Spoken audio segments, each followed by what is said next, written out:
Telugu Desam party అక్రమ వారసుడు నారా లోకేష్ విశాఖ ఉత్తర నియోజకవర్గంలో శబ్దం లేని శంఖారావం పూరించడం జరిగింది.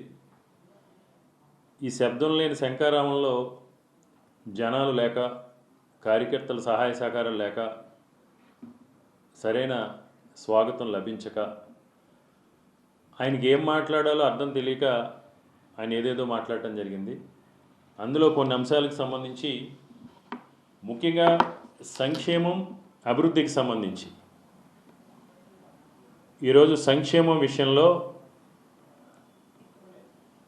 మీ తండ్రి నారా చంద్రబాబు నాయుడు గారు ముఖ్యమంత్రిగా ఉన్నప్పుడు 2014 నుంచి 2019 వరకు మీ ప్రభుత్వం అధికారంలో ఉన్నప్పుడు కేవలం 57% మందికి మాత్రమే లబ్ధిదారులుగా వివిధ ప్రభుత్వ సంక్షేమ పథకాలకు సంబంధించి లబ్ధి చేకూరితే, ఈరోజు మా ప్రభుత్వ హయాంలో, వైఎస్ఆర్ కాంగ్రెస్ పార్టీ ప్రభుత్వ హయాంలో పేదల పెన్నిధి, బడుగు బలహీన వర్గాల ఆశాజ్యోతి గౌరవనీయ వైఎస్ జగన్మోహన్ రెడ్డి గారి ఆధ్వర్యంలో 73% పైగా లబ్ధిదారులుగా సుమారు అనేక కార్యక్రమాల ద్వారా అందరికీ కూడా లబ్ధి చేకూర్చడం జరిగింది. అమ్మఒడి కావచ్చు, విద్యా దీవెన కావచ్చు, విద్యా కానుక కావచ్చు, చేదోడు కావచ్చు, చేతి కావచ్చు, వైఎస్ఆర్ ఆసరా కావచ్చు, నేతన్న నేస్తం కావచ్చు, మత్స్యకార భరోసా కావచ్చు, చర్మకారులకు ఇచ్చే పెన్షన్ కావచ్చు,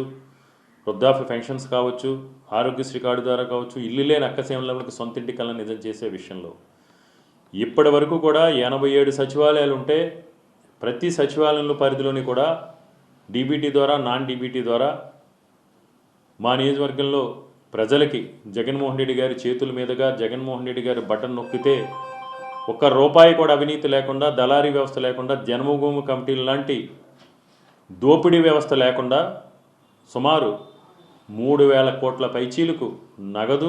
నగదు రూపంలో, ఇళ్ల స్థలాల రూపంలో ఈరోజు మా నియోజకవర్గ ప్రజలందరికీ కూడా లబ్ధి చేకూరడం జరిగింది. అదేవిధంగా అభివృద్ధికి సంబంధించి మీరు దొంగ పెట్టుబడులతో గీతం యూనివర్సిటీ స్టూడెంట్స్ని తీసుకొచ్చి సూటు బూటు వేసి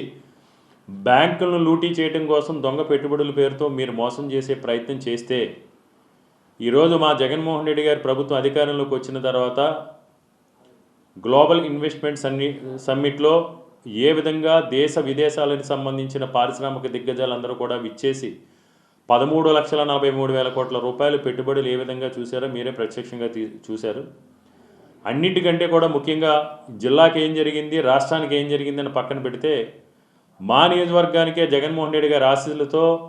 ప్రపంచ దిగ్గజ సంస్థ అయిన రహేజా గ్రూప్ ఆధ్వర్యంలో ఇన్ఆర్బిట్ మాల్కి జగన్మోహన్ రెడ్డి గారు ఆగస్టు 1వ తారీఖున శంకుస్థాపన చేస్తే 6 నెలల కాలంలోనే 6 స్లాబులు పూర్తి చేసుకుని 7వ స్లాబ్ దిశగా 14 నెలల కాలంలో 15,000 మందికి ఉపాధి కల్పించే విధంగా ఇన్ఆర్బిట్ మాల్ నిర్మాణం జరుగుతూ ఉంది. అంటే వందలాది కోట్ల రూపాయలు విశాఖ ఉత్తర నియోజకవర్గంలో కలలో కూడా మేము ఊహించలేదు. మాకు ఇక్కడ పెట్టుబడులు వస్తాయి, మాకు ఉపాధి, మా నియోజకవర్గంలో ఉన్న స్థానిక నిరుద్యోగ యువతీ యువకులకి ఉపాధి కలుగుతుందని మేము కళ్ళలో కూడా ఊహించి ఉండలేదు. అలాంటిది ఈరోజు జగన్మోహన్ రెడ్డి గారు తీసుకున్న చొరవ, జగన్మోహన్ రెడ్డి గారు సంకల్పంతో ఈరోజు సుమారు వందలాది కోట్ల రూపాయల పెట్టుబడులు మా నియోజకవర్గంలోనే వచ్చి ఈరోజు వేలాది మందికి 15,000 నుంచి 18,000 మందికి ఉపాధి కలిపే విధంగా కూడా ఈరోజు జగన్మోహన్ రెడ్డి గారు చేయడం జరిగింది. అదేవిధంగా మౌలిక వసతులకు సంబంధించి మీరు ఈరోజు మాట్లాడిన ప్లేస్లో పోనీ మీకు ఓపిక లేకపోతే, మీకు నాతో చర్చించే ఏదేదో మాట్లాడుతుంటారు, సబ్జెక్ట్ లేకపోతే ఇక్కడ శాసనసభ్యులు కానీ, రేపు మీ పొత్తుతో పోటీ చేసే మాజీ శాసనసభ్యులు కానీ, లేదా మీ జిల్లా అధ్యక్షులు కానీ, లేకపోతే ఉత్తరాంధ్ర ప్రాంతానికి సంబంధించి ఎంతమంది సీనియర్ నాయకులు వచ్చినా నేను సమాధానం చెప్తాను. మౌలిక వసతులకు సంబంధించి ఈ నియోజకవర్గ చరిత్రలో మేము చేసిన విధంగా ప్రతి సమస్యకి కూడా శాశ్వత పరిష్కారం, ప్రతి అడుగులోని కూడా, ప్రతి నిర్మాణంలో కూడా దీర్ఘకాలిక ప్రయోజనాలతో సుమారు ఇప్పటికీ 320 కోట్ల రూపాయలు పైచీలకు నిధులు వెచ్చించి రోడ్స్ కానీ, డ్రైన్స్ కానీ, విద్యుత్ సమస్యలు కానీ, వీధి లైట్లు కానీ, మంచినీటి సదుపాయం కానీ, పార్క్స్ కానీ, అంగన్వాడీ సెంటర్స్ కానీ, బరియల్ గ్రౌండ్స్ కానీ, స్కూల్స్ కానీ, హాస్పిటల్స్ కానీ ఇవన్నీ కూడా నిర్మాణం చేయడం జరిగింది. 25 సంవత్సరాల క్రితం నిర్మాణం చేసిన స్వర్ణభారతి ఇండోర్ స్టేడియంని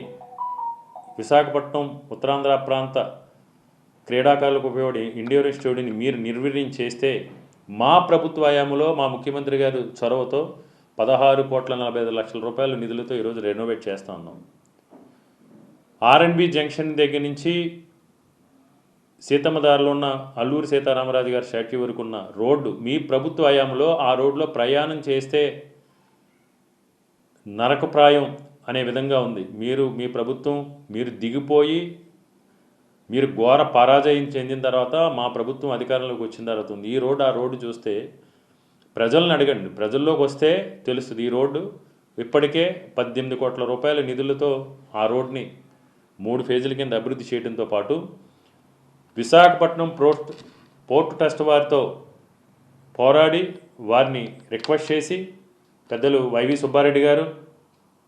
మా జీవీఎంసీ కమిషనర్ గారు, మేయర్ గారు అందరూ చొరవతో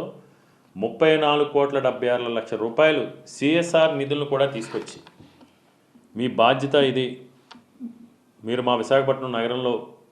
పోర్ట్ క్వార్టర్స్లో అనేక స్థలాలు లీజుకి ఇవ్వటం కానీ లేదా ఇంకోటి కానీ చేస్తూ ఉన్నారు అని అలా